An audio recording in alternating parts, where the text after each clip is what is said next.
जय हिंद एवरीवन। तो देखिए आज सेट 6 है Bihar civil court clerk mains exam का। तो आज के दिन ही एग्ज़ाम डेट दे दिया गया है 18/5/2025 को मेंस का एग्ज़ाम है। 14 तारीख को एडमिट कार्ड जारी हो जाएगा 14 मई को, ठीक है। तो आप लोग अभी से ही प्रिपरेशन में लग जाएँ, मन से पढ़ाई करें। चलिए हम लोग सेट को स्टार्ट करते हैं। आप लोग को पता होगा पैटर्न 90 क्वेश्चन है, 90 मिनट का। सेक्शन ए में ऑब्जेक्टिव है, बाकी सब डिस्क्रिप्टिव मिलेगा आपको। चलिए स्टार्ट करते हैं ऑप्शन सेक्शन ए से। पहला क्वेश्चन है क्या, एमएस वर्ड में निम्नलिखित में से कौन सा भी ऑप्शन दिखता है कि आपका डॉक्यूमेंट वेब पेज के रूप में कैसा दिखाई देगा। तो क्या आंसर हो जाएगा बताइए। इसका आंसर होगा option number B, web layout, ठीक है। एमएस वर्ड में निम्नलिखित में से कौन सा भी ऑप्शन दिखाता है कि आपका डॉक्यूमेंट वेब पेज के रूप में दिखाई देगा। तो आंसर क्या हो जाएगा, वेब लेआउट। सेकेंड है, एमएस वर्ड के हाल के संस्करणों जैसे वर्ड 2016 में होम मेनू के तहत फॉन्ट कमांड समूह के भाग के रूप में निम्नलिखित में से क्या दिखाई देता है। तो इसका आंसर हो जाएगा ऑप्शन सी, चेंज केस। ये आपको दिखाई देता है, बाकी ये सब दिखाई नहीं देगा। एमएस वर्ड के हाल के संस्करणों जैसे वर्ड 2016 में होम मेनू के तहत फॉन्ट कमांड समूह के भाग के रूप में क्या दिखाई देगा। तो इनमें से चेंज केस दिखाई देगा। तीसरा देखिए, एमएस एक्सेल वर्कशीट में जब आप B3 से शुरू करके B3 से G9 सेल की एक रेंज को सेलेक्ट करते हैं तो नेम बॉक्स में क्या प्रदर्शित होगा। तो नेम बॉक्स में क्या होगा, तो नेम बॉक्स B3 ही रहेगा G9 पे जाने के बाद, ठीक है। क्या हो जाएगा ऑप्शन ए, B3। 4 देखिए, क्रोम ब्राउजर में बाएं ओर प्रत्येक खुले टैब में जाने के लिए कौन सा शॉर्टकट कीबोर्ड का उपयोग किया जाता है, ये आपको बताना है। तो इसका आंसर होगा 4 का B, control plus shift plus tab. Chrome browser में बाएं ओर प्रत्येक खुले टैब में जाने के लिए control plus shift plus tab keyboard shortcut का उपयोग किया जाता है। 5 है, यूआरएल का एक भाग नहीं है इनमें से कौन। तो देखिए यूआरएल का कौन सा भाग नहीं होगा, इसका आंसर हो जाएगा आईपी एड्रेस। ये यूआरएल का भाग नहीं है, ठीक है, आईपी एड्रेस हो जाएगा। निम्नलिखित में से कौन सा यूआरएल का एक भाग नहीं है, आईपी एड्रेस। बाकी बाइनरी प्रणाली में 1 किलोबाइट में कितना बाइट के बराबर होता है ये बताना है। 1 किलोबाइट कितना बाइट के बराबर होगा। तो ये हो जाएगा 1024 बाइट के बराबर होगा। 1 किलोबाइट 1024 बाइट के बराबर होता है, ठीक है। 7 देखिए, स्पेलिंग चेक करने की शॉर्टकट की कौन सी होती है। स्पेलिंग चेक करना है आपको तो कौन सा शॉर्टकट की का प्रयोग करेंगे, F7, F8, F9 या F11। तो इनमें से आप कीजिएगा F7 का प्रयोग। क्या है, 7। मैं एक शॉर्ट वीडियो बनाऊंगा इसमें की ट्रिक रहेगा फंक्शन की से रिलेटेड, ठीक है। वो आप लोग वीडियो ज़रूर देखिएगा, कल ही अपलोड कर दूंगा, कल संडे है। खैर संडे तो घुस गया है, अभी 1 बज रहा है, रात हो गया है, रात का 1 बजे तक अभी शूट ही कर रहे हैं वीडियो। आगे चलते हैं। 8 नंबर देखिए, www का आविष्कारक किसने किया। इसका आविष्कार किया किसने, Tim Berners Lee. Option number A हो जाएगा। www का आविष्कारक कौन है, टिम बर्नर्स ली, ठीक है। 9 नंबर देखिए, एमएस एक्सेल 2010 में किन्हीं भी 5 स्टूडेंट की रिकॉर्ड का औसत ज्ञात करने के लिए कौन सा फार्मूला प्रयोग होता है। तो ये फार्मूला होता है एवरेज का, ठीक है, एवरेज हो जाएगा। 5 स्टूडेंट की रिकॉर्ड का औसत ज्ञात करने के लिए कौन सा फार्मूला यूज कीजिएगा, तो एवरेज का। 10 है, विंडो में वॉलपेपर किससे बदलते हैं। तो विंडो में वॉलपेपर बदलेंगे डिस्प्ले से, और ये सब होता है कंट्रोल पैनल पर। तो ऑप्शन हो जाएगा ए, कंट्रोल पैनल पर डिस्प्ले से।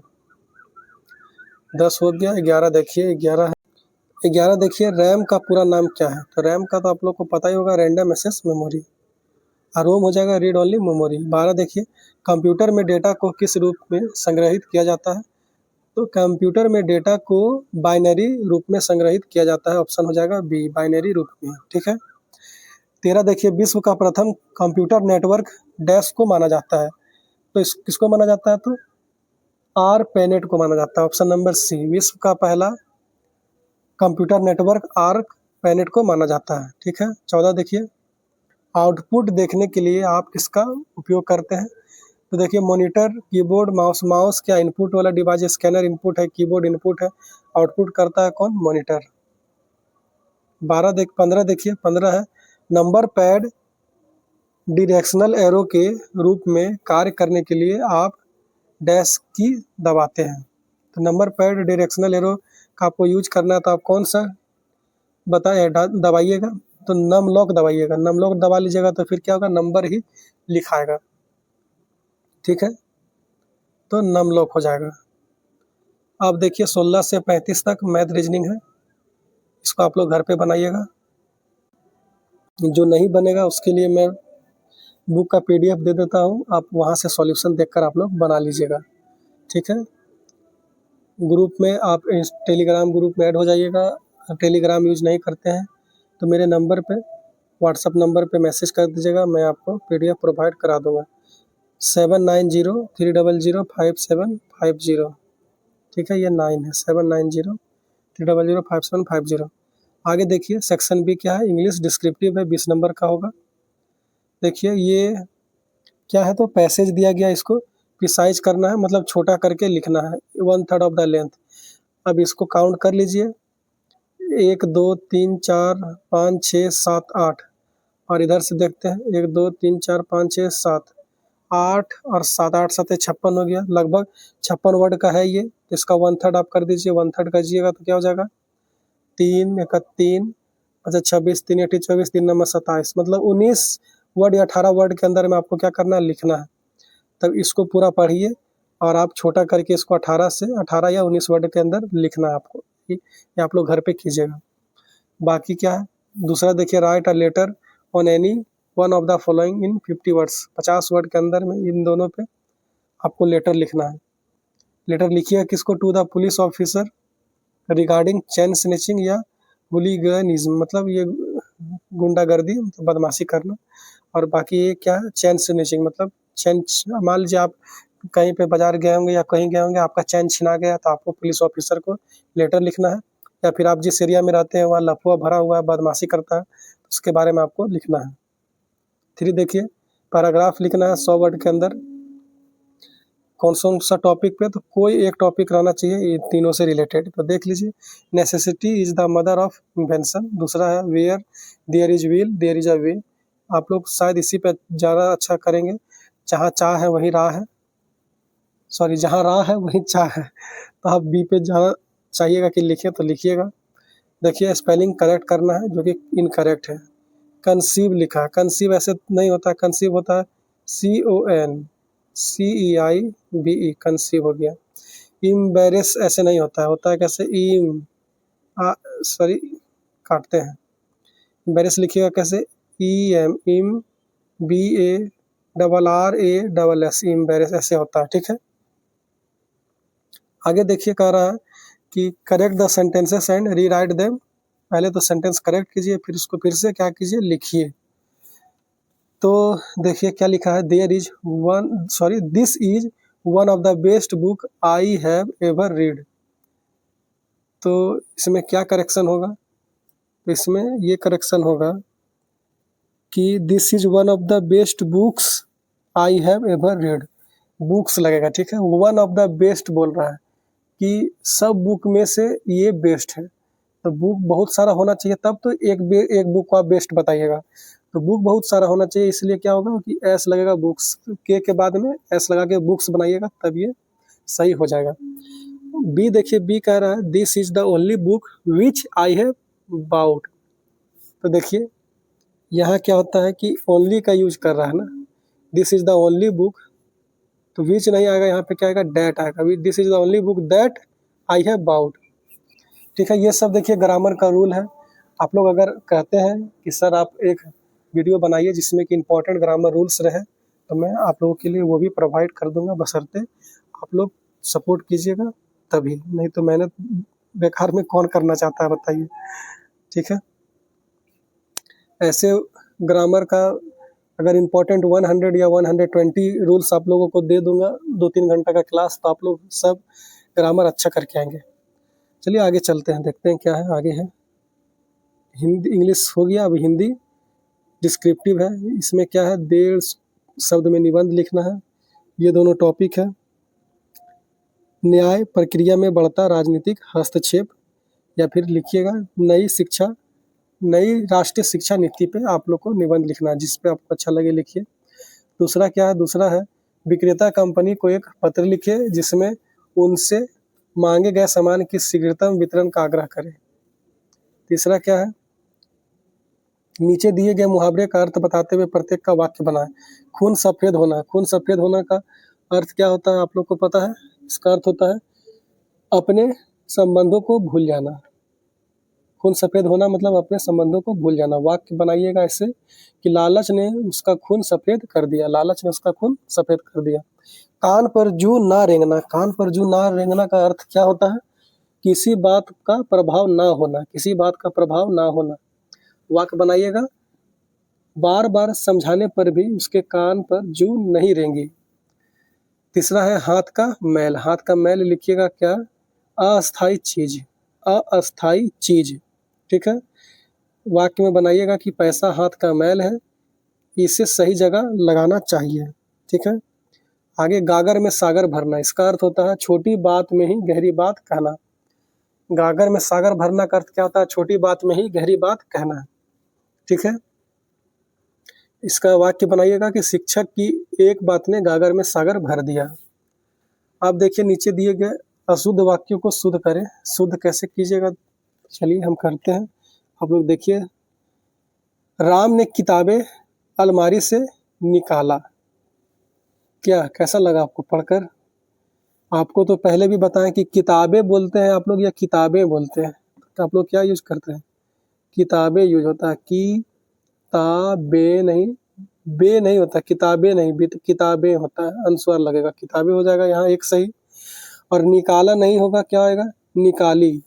राम ने किताबें अलमारी से निकाली, ठीक है, निकाली,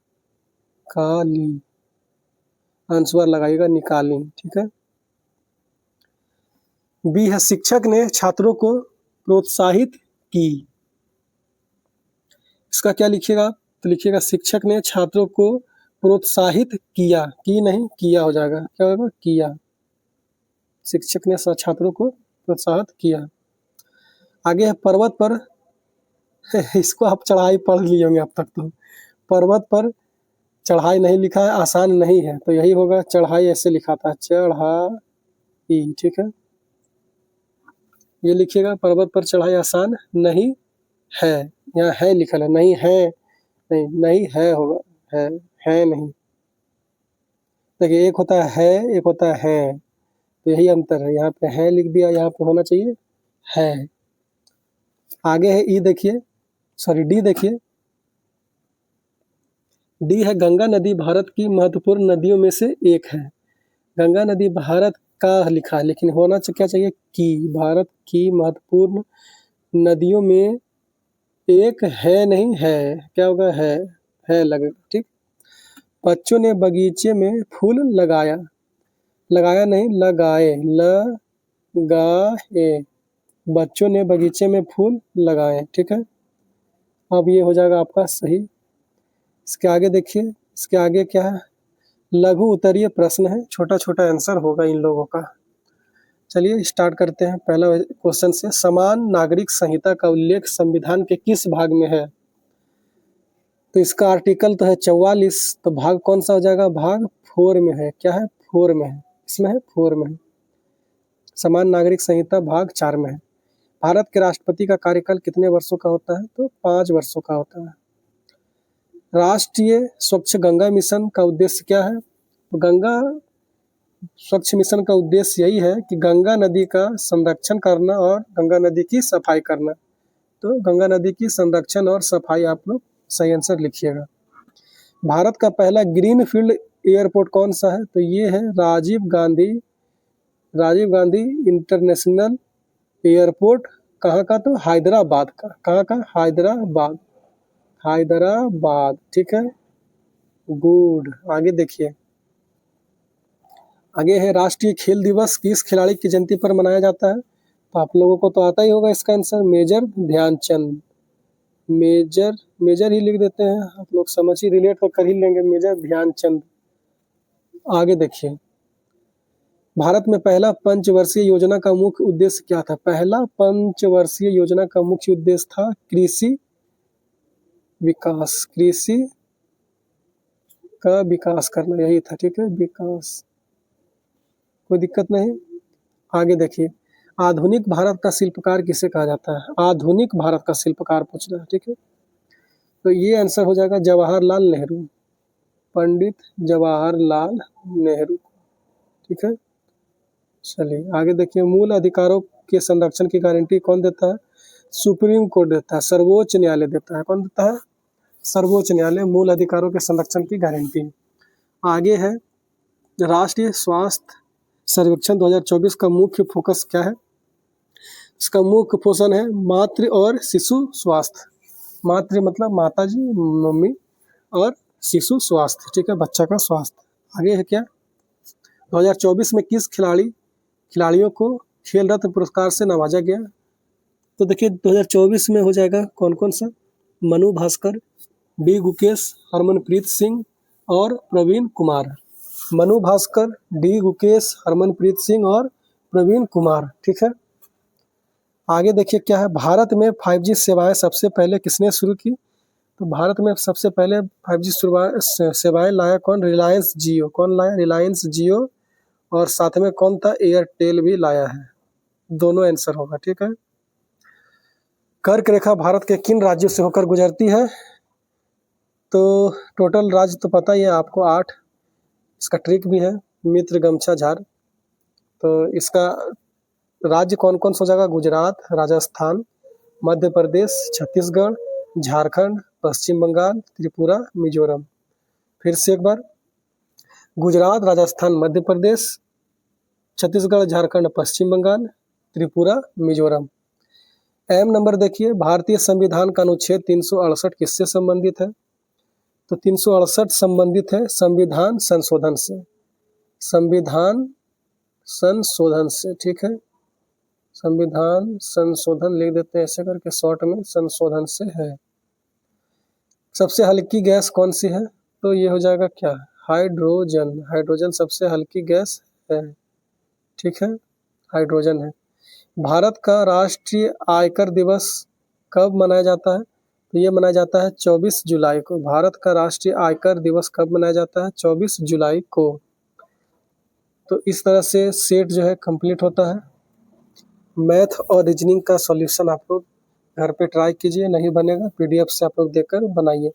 अब नहीं जागिएगा तो कब जागिएगा? अब तो एग्जाम का डेट आ गया है, और वो भी ऑफिशियल है, कोई फेक न्यूज़ या कहीं वायरल वाला है नहीं। तो अभी से मेहनत कीजिए, बाकी मुझसे जो हो पाएगा मैं वो भी करूँगा। ये वीडियो के साथ मैं वोकैब का, इडियम एंड फ्रेजेस का टॉप 100 क्वेश्चन दे रहा हूँ। अगर उस वीडियो को आप लोग लाइक करते हैं, अच्छा रिस्पॉन्स रहता है, तो फिर अगला उसका पार्ट सेकंड में फिर 100 क्वेश्चन करवा दूंगा। इस तरह से आपका इडियम एंड फ्रेजेस अच्छी तरीके से कंप्लीट हो जाएगा। 90% चांस है कि उसी में से आपका एग्जाम में आएगा। तो ठीक है, मेरे वीडियो को देखने के लिए धन्यवाद, थैंक यू, और मिलते हैं आपसे फिर सेट नंबर 7 में। तब तक के लिए जय हिंद।